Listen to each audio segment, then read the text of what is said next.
Hi everyone, welcome back to my channel.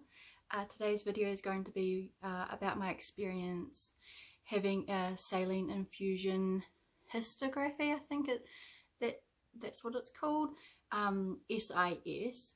So if you haven't watched my previous videos, I'll leave a link somewhere up here hopefully, so you can go watch those first. So finally was able to make an appointment to sort out having this saline infusion. It was a bit of a phone tag situation with reflectology, fertility associates, and then them trying to get hold of me. So we scheduled it in for day 11 of my cycle. I was really lucky to get an appointment. They literally had none, but they were able to fit me in. About the Lipidol, so when I called Reflect Radiology, I asked if I could have that added on. They did say they'd have to order it in, and also if you have the Lipidol, apparently you can't get pregnant for up to 3 months after due to it making your thyroid issues go a bit strange. I think because of the iodine in there, and they also said they wouldn't be able to fit me in for this cycle because they'd have to order it in and they didn't have any in stock. So we hummed and hawed about it because I really did want to do the Lipidol, but we made the decision to just do the saline infusion part of it, so then they could fit me in this cycle, and with the hopes that next cycle we're going to do IVF if all goes well. So that was good. They managed to fit me in, and it's been about a week since I had the procedure done. It was really early in the morning, so we had to be there and it was still dark, but that's good because then you have the whole day to rest up basically. So we got there, and I think I took some footage of that, so I'll insert that here if I have it. It's probably not very interesting. Hi everyone, so we are just waiting outside Reflect Radiology for my appointment for a saline infusion sonography, I think it's called, an SIS. We are yet again 40 minutes early, so that's fun. As usual, I'm really nervous. I've heard it's quite painful, but I will update once it's all done. Bye. Because we weren't allowed to film in the room. I was really hoping I'd be able to just film the TV screen where you can see what's happening, because I thought that'd be really interesting to look back on, but we weren't able to do that, so that's okay. My partner Henry, he came with me and held my hand the whole time, so thank God. And also, you're not allowed to drive after if you take strong pain medication. So I was suggested to take 2 Nurofen and 3 Panadol, but I have a really low pain tolerance, so I took some Nurofen Plus and just 2 Panadol. So I was really nervous going in. We sat in the waiting room, and then they get you to go through. So what happens first is they do an internal ultrasound just to have a look. So they confirmed that my left ovary is polycystic. I'm pretty sure they said that if there's 20 or more follicles there, in the ring, they consider that polycystic. And then my right ovary is kind of on the border. They said it's not polycystic because there's about 17 or 19 follicles, so they wouldn't consider that polycystic. So that's confirming what our fertility specialist said. So that was really interesting. And then what happens is they get another lady to come in, and she starts doing the catheter that has like a balloon at the end that will go through there. That'll be how they get the saline through. And she was trying to get that in, and she just couldn't. She just kept missing my cervix, I think, or my cervix was hiding, or I'm not quite sure what was happening, but that took a long time. And it, when she was trying to put it through, it was quite crampy and a bit uncomfortable.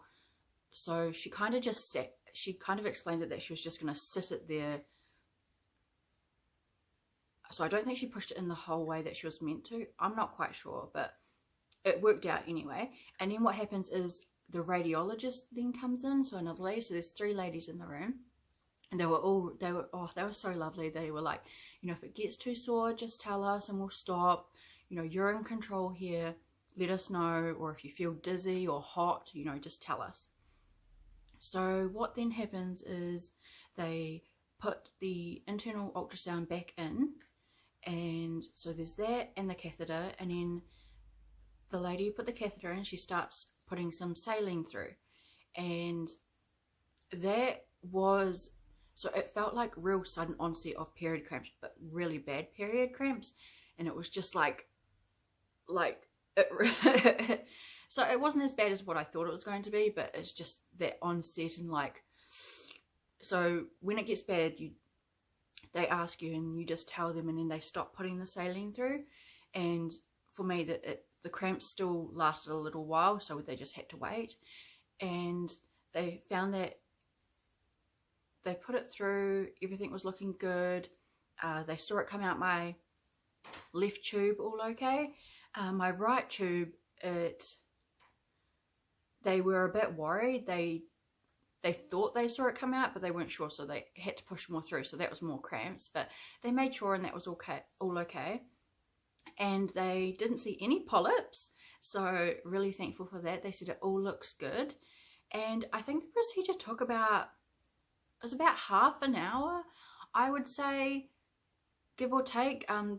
Between the internal ultrasound and the saline going through, they let you go to the bathroom if you need to, which of course I had to. I always go to the bathroom. So no, it was really good. It definitely was not as bad as what I thought. I know that I've seen a lot of ladies, especially like in the fertility group that I'm in, they've put it off because they're so scared, which I can totally understand. Like, if I didn't have to have this done. Oh, sorry, that's one of my kittens who's not meant to be on the bench, knocking over drink bottles. Taking advantage of me being in here. So yeah, I'm just really, if you need to go get it done, go get it done. It's definitely not as bad as what you think it is in your mind. I know everyone has different pain tolerances, but yeah, I'm really thankful that I went and got it done. So afterwards, you go pay, and you also get a script for antibiotics. Now they say you don't have to take the antibiotics, only take it if you're experiencing a lot of bleeding or a lot of pain, or you're starting to feel like feverish or hot, because you know they don't just like handing out antibiotics. So that was good. And so the whole procedure, if I'd had the Lipiodol treatment, it was going to be about $980, I think. But because I just had the saline done, it was $560 here in New Zealand. I know that you can go public, but I'm not sure on the waiting list, and you can get it done for free. But obviously we needed to get it done as soon as possible. So, you know, it worked out well. So the results, what happens is they get sent to my fertility specialist, and then she got back to me that, I think it was the same day or maybe the day after, and they just said, yep, all looks clear, all looks good. You know, next step is booking in for drug orientation. So we have that coming up. And so the recovery from the saline infusion, sorry, I'm bouncing back and forth, but just as I'm remembering. So going home, I was quite crampy. I wasn't feeling too hot, like, but just to feel, you know, nauseous, a bit yuck, which is understandable.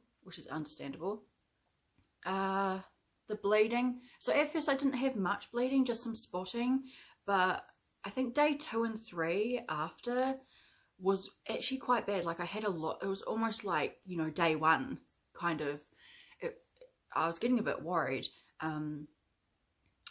But it cleared up. I think I had probably 5 days of bleeding, including spotting.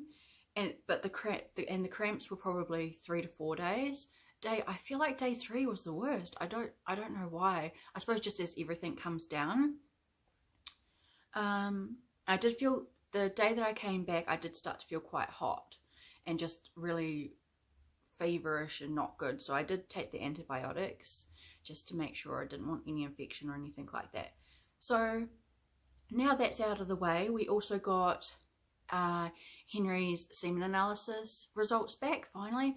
It took like 2 weeks because we go through the Southern Lab place, so then he doesn't have to pay. So we don't go through Fertility Associates because he didn't need the, I think it's the sperm antibody test. Like that's when you do it at Fertility Associates and you like pays like $70. It used to be 70 anyway. So they came back all okay, which, oh, thank God. He has been on a few different vitamins and supplements. I might actually make a video on what we're both taking before our IVF. I feel like that might be interesting. So he's been on those, and the only thing that came up was that the semen failed to liquefy. Yeah, so even after 2 hours it hasn't liquefied. So I asked Fertility Associates, you know, is that going to be an issue? We are going to be doing ICSI, so I didn't think it would be, but I don't know all the technical stuff. And they said no, because we take the, we pick different ones out, so it doesn't need to liquefy, or they wash it or something like that. So that's really good, but it does make me wonder if that could be, has been an issue in us getting pregnant naturally. I do have polycystic ovaries, so they kind of always put it down to that, but it does make me wonder. But we were really lucky that everything was okay, because back when he first had the vasectomy reversal, his morphology, it was always just borderline, or it was like just like where it wasn't good. But that's all come up, so really pleased about that. So our next steps is, like I said, is going to be drug orientation, and I think we're going to go collect our meds at the same time, but it kind of depends.